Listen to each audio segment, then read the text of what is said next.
আগামী বছরের জন্য কেন্দ্রীয় চুক্তিতে থেকে ক্রিকেটারদের তালিকা প্রকাশ করেছে বিসিবি। চুক্তিতে ২৮ খেলোয়াড় থাকলেও এ+ ক্যাটাগরিতে জায়গা হয়নি কারও।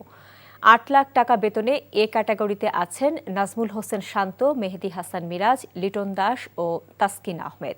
৬ লাখ টাকা বেতনে বি ক্যাটাগরিতে আছেন সর্বোচ্চ ১১ ক্রিকেটার। এর মধ্যে আছেন মুশফিকুর রহিম, মুস্তাফিজ, মুমিনুল, তাইজুল, হৃদয়, সাদমান, তানজিদ হাসান, রিশাদ হোসেন, শেখ মেহেদী, হাসান মাহমুদ ও নাহিদ রানা। ৪ লাখ টাকা বেতনে সি ক্যাটাগরিতে আছেন সৌম্য সরকার, জাকের আলী, শরীফুল ইসলাম, তানজিম হাসান, নাসুম আহমেদ এবং খালেদ আহমেদ। আর ডি গ্রুপে থাকা ৭ ক্রিকেটার হলেন সাইফ ইমন, তানভীর, নাইম, হাসান মুরাদ, শামীম পাটোয়ারি ও নুরুল হাসান সোহান। এবছরের ১ জানুয়ারি থেকে ৩১ ডিসেম্বর পর্যন্ত এই ২৮ ক্রিকেটারকে চুক্তিতে রেখেছে বিসিবি।